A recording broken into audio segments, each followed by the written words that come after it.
this whole cover-up from the very beginning. They have one of the finest national security intelligence operations on the planet.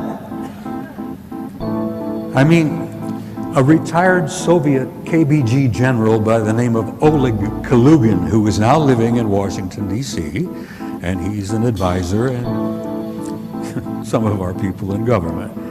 Oleg Kalugin said, if we had had the intelligence operations in the Soviet Union as good as the one at the Vatican, the Cold War would still be going on. The Berlin Wall would have not fallen, and the Soviet Union would still exist.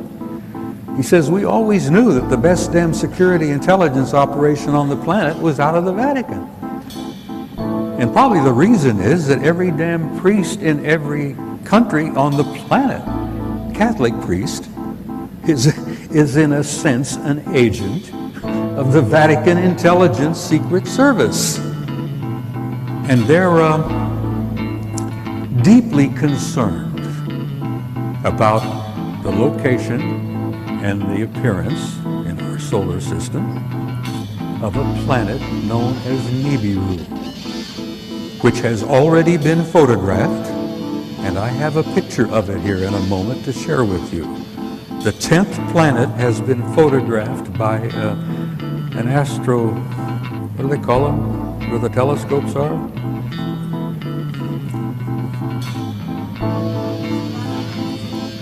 Well, anyhow, they've taken pictures of the damn thing in southern Chile because it has appeared below the ecliptic in the southern hemisphere. It's already been photographed by at least 3 cameras and telescopes. It's one of the biggest secrets in our government today. The reality and the presence of the 10th planet. Our government has known about it since 1980. Anyhow, it's real, it's there, and we're going to see it up here. I've been involved in this whole thing for 40 years, and I've been deeply involved in it for the last 20. And let me tell you, take it for what it's worth, in my view, there ain't going to be no disclosure. Not like they expect. They expect the government to someday have a news conference and stand up and say, hey, we got a little surprise for you. Guess what?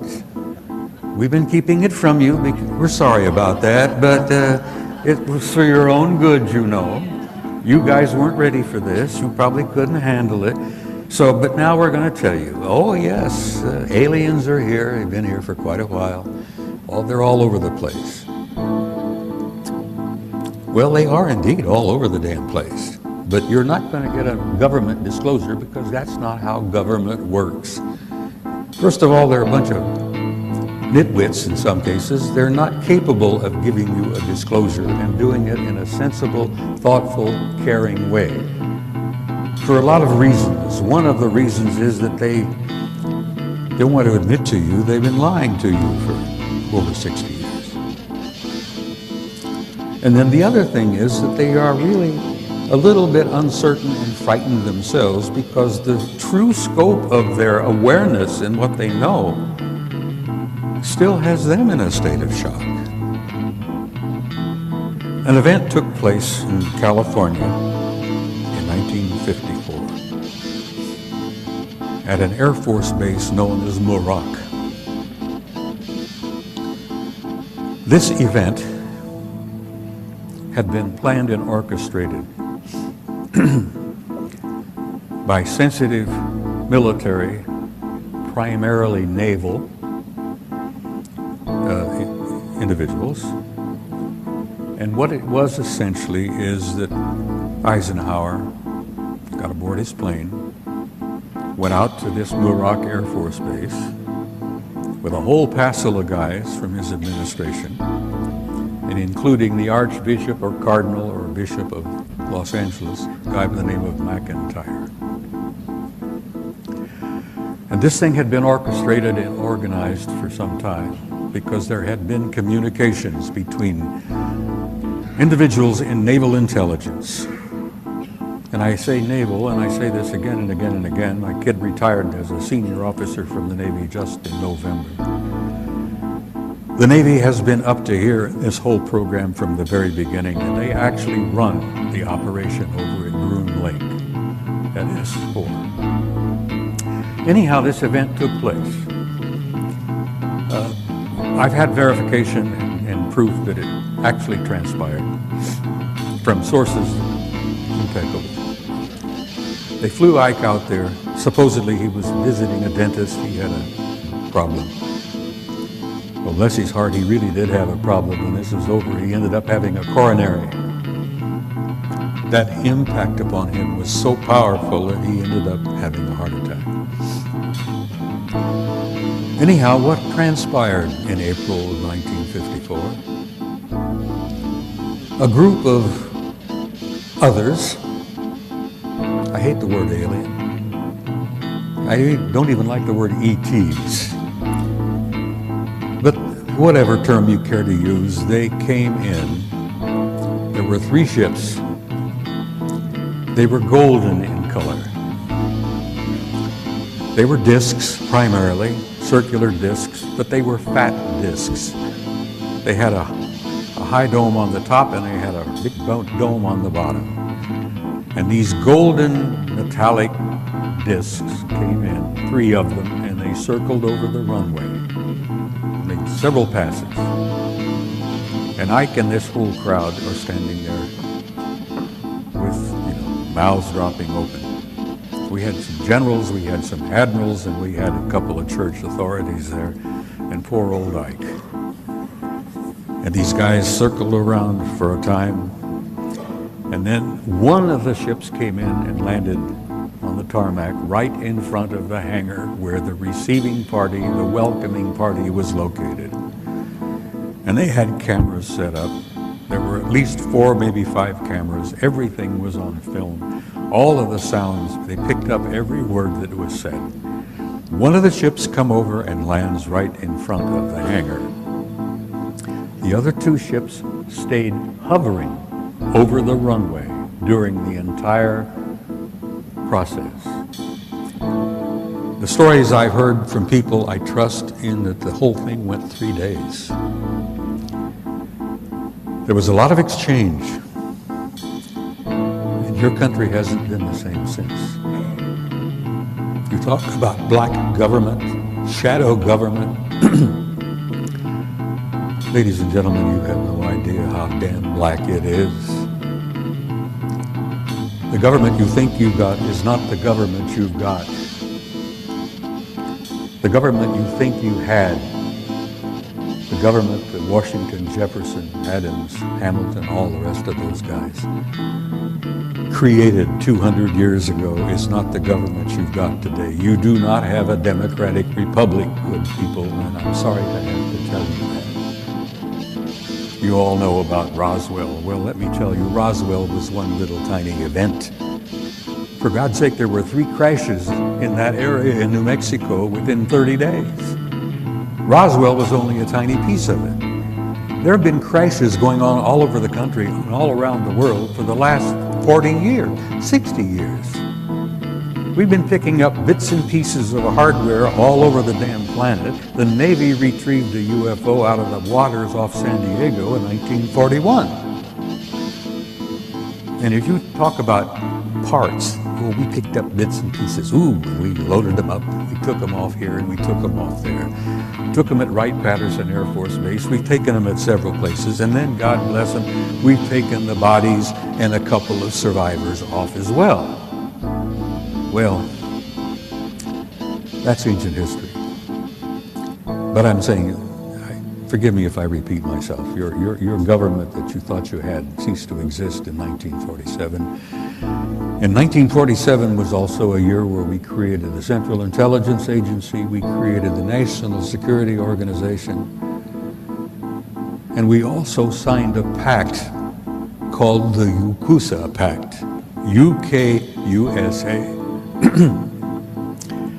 Now, this pact we signed in 1947 was not just an accident. At the end of World War II, the United Kingdom, Australia, Canada, New Zealand, and the United States signed this pact, and we have been like this ever since. But the people in the United Kingdom, in England, Wales, Scotland, Ireland. They don't know any more about it in reality than most people out there do.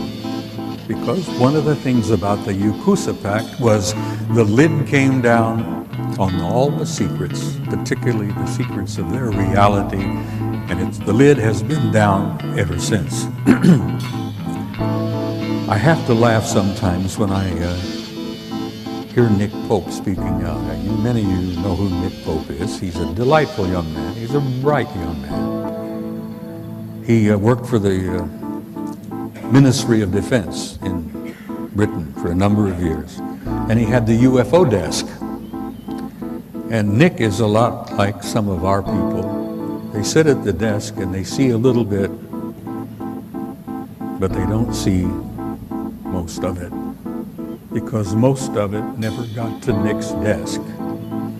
So when he tells you that everything's been released, we're releasing it all over the place. Oh yeah, France has been releasing their classified material. The United Kingdom has been releasing their classified material, and the US has begun releasing little bits and pieces of it. If you think they're releasing anything of real importance, forget it. The stuff that they're releasing is garbage.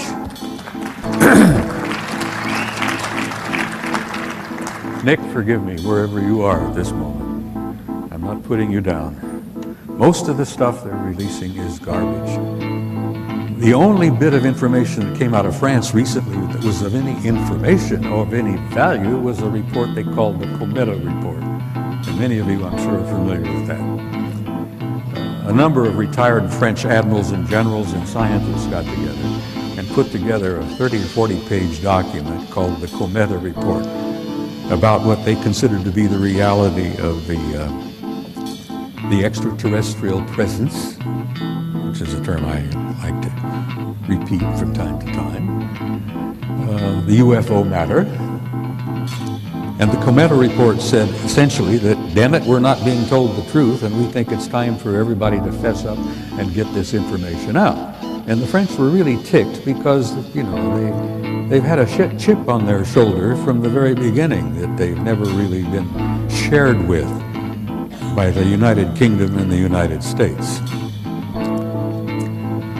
So Washington was not sending anything to Shape headquarters about the UFO matter, where these things were flying all over Central Europe back then. Gordon Cooper admitted to me, he said, I was flying jet fighters over Europe in the 50s, and they were all over the damn place. We wondered then what they were all about. Well, bless his heart, Gordon now knows the answer. Oh, where were we? I was rambling, excuse me. We were talking about disclosure. There are lots of different things that have been happening. Let me get to some of this material here. One of the things that ticked me off the most is a little document known as executive order. I have in my fingers, I sound like one of those guys on TV. I have in my greasy fingers here an executive order, copy of it. This was signed by Slick Willie. President Clinton. Slick Willie signed this on September the 29th, 1995. An executive order is something that you may not be aware of. An executive order is probably the most powerful piece of paper there is in our government. A president sits down, comes up with an idea, he has something he wants to do, he puts it on paper, he signs it, that becomes law. Nobody in Congress has to talk about it. Nobody in Congress is asked to see it. Nobody in Congress has to give approval to this, because when the president signs it, it becomes law. Now that in itself, good God, Washington, Jefferson, Hamilton, those guys are spinning in their graves, I think. The fact that we've reached this point where an imperial president can sit in his office at 1600 Pennsylvania Avenue and sign an executive order which becomes the law of the land, and you cannot argue with it. This particular one that's Clinton signed in September of '95, wiped away every rule in the Environmental Protection Act. There were a bunch of guys over here, not too far away, at Groom Lake, Site 51, who were dying horrible deaths because they had been exposed to something, smoke, chemical, whatever, during their job. And these guys, their flesh was falling off their bodies, their skin was rupturing, the flesh was falling. They were in incredible pain, and they were dying. And their doctors and some attorneys tried to find out what it was that was causing this. If the doctors could find out what was causing it, they could possibly help those guys deal with this, and they could come up with some way of treating them. Well, not only did the government deny the request for information on what that material was that was killing these guys, those bastards in Washington even denied the damn facility didn't even exist. And this is after the Soviets had taken photographs from orbit proving the existence of Groom Lake and Site 51. And the Soviets were good enough to let us have photographs of the damn place. And yet your government in Washington says, oh, that doesn't exist. That place doesn't exist. No. And they wouldn't share any information, and those guys continued to die. I don't know how many of them passed away. I've lost track of it over the years. Let me tell you one other small thing.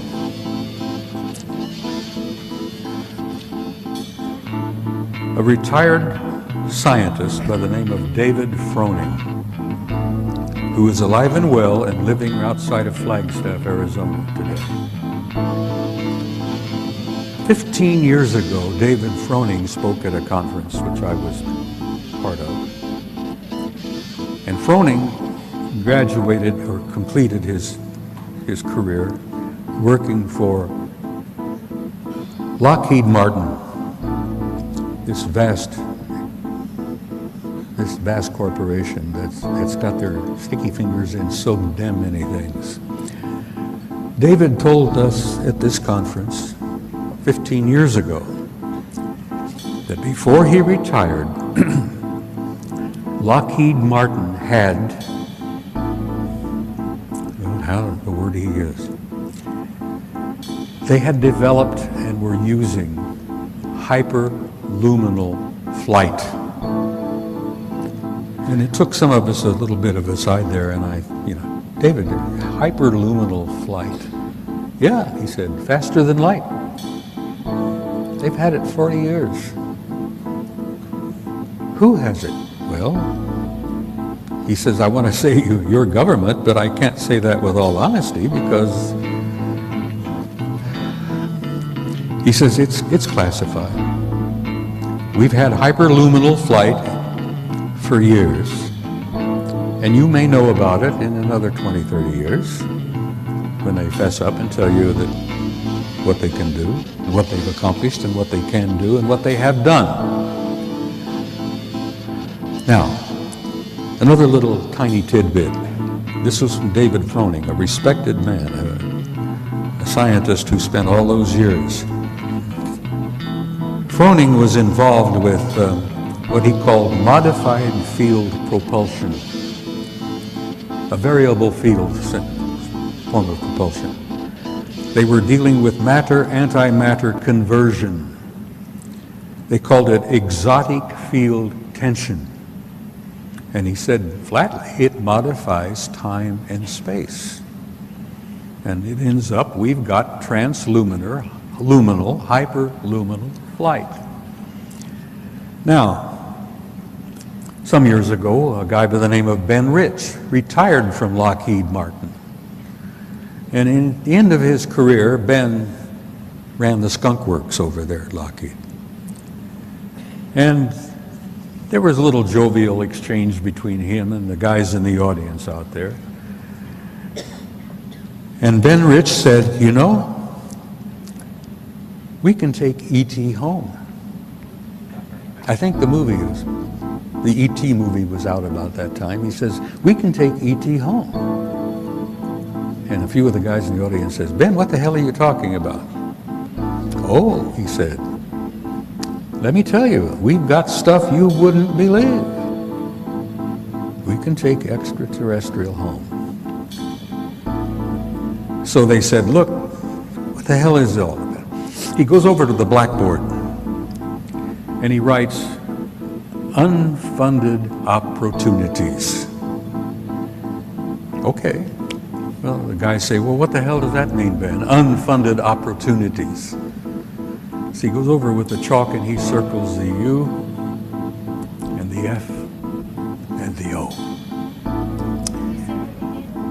UFO. And then he had a big grin on his face and he left the podium.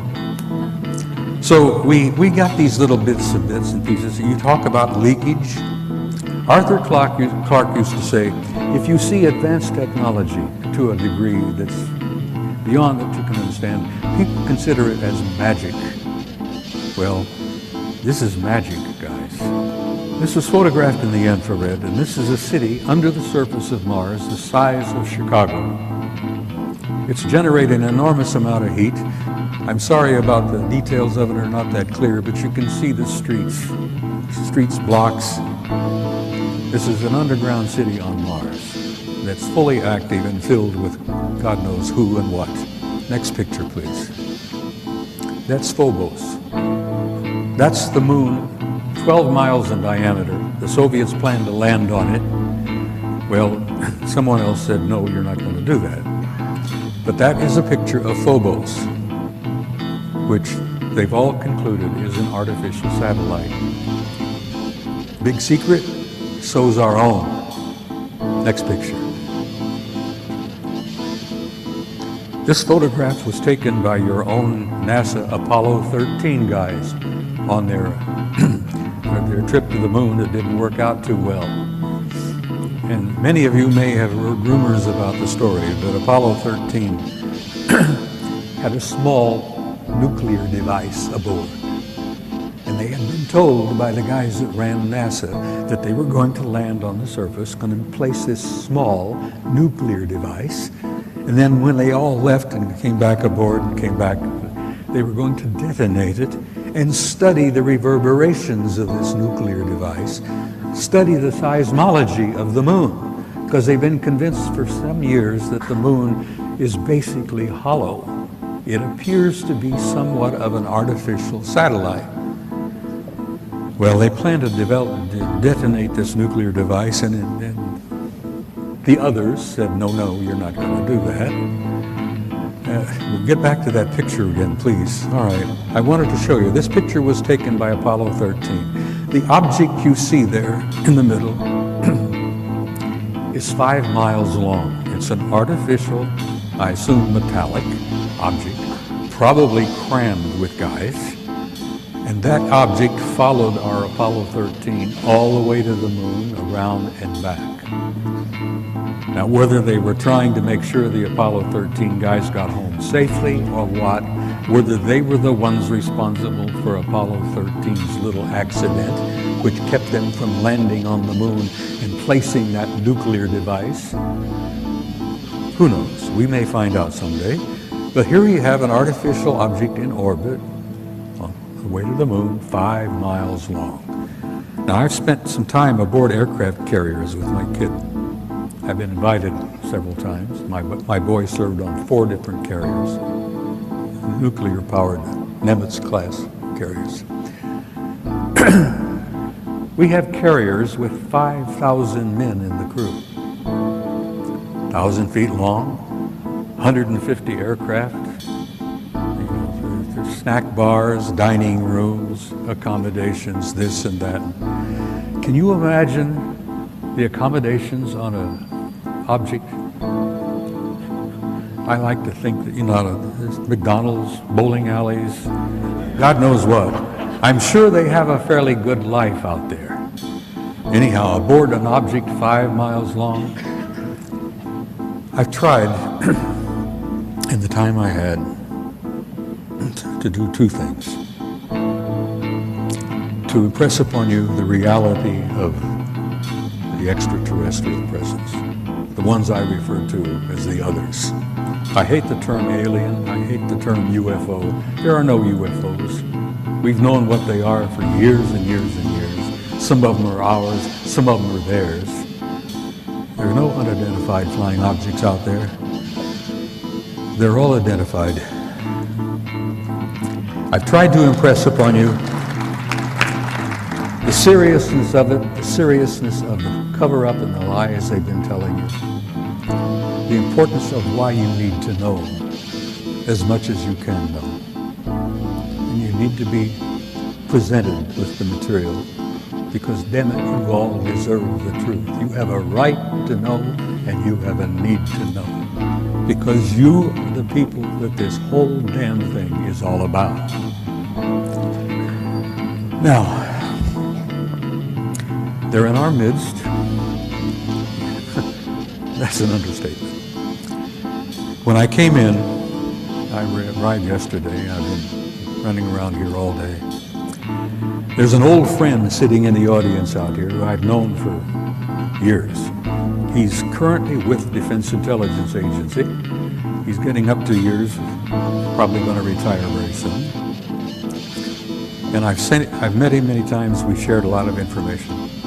There is another young man in the audience here who I will not point to because I can't see a damn thing with those lights, who is from National Security Agency, and he and my old friend were not aware of the other one being present here.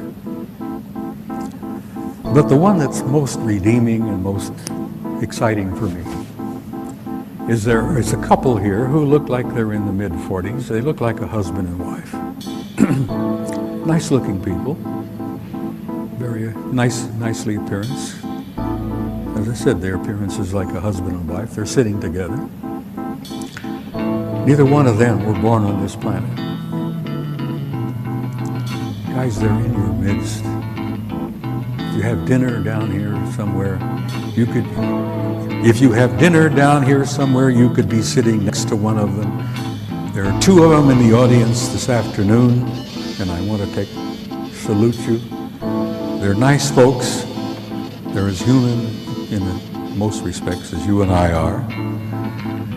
They're all over the damn place. They're in our midst and they are family. We're related to them because they were the ones that had a hand in establishing us as a hybrid race 100,000 years ago. And that hybridization is still underway. It's still happening even as we sit here and speak. And it's simply this: you're not alone and you have never been alone. And you have had, as I have learned over the years, an intimate interrelationship with advanced extraterrestrial intelligence from the beginning of human history. But the thing I've learned, I guess, the most powerful thing, is that there is a God. Don't you ever doubt that. There is a supreme being. And you're all a part of that because there is a spark of that divinity flashing and burning in every one of you. It's known as your soul, your immortal soul. I want to say something in closing. I want to try to communicate to you how much you people have meant to me over the years. I want you to know how much you all have meant to me over the years. Your support, your encouragement, and your warmth is only the one thing that's kept me going. I want you to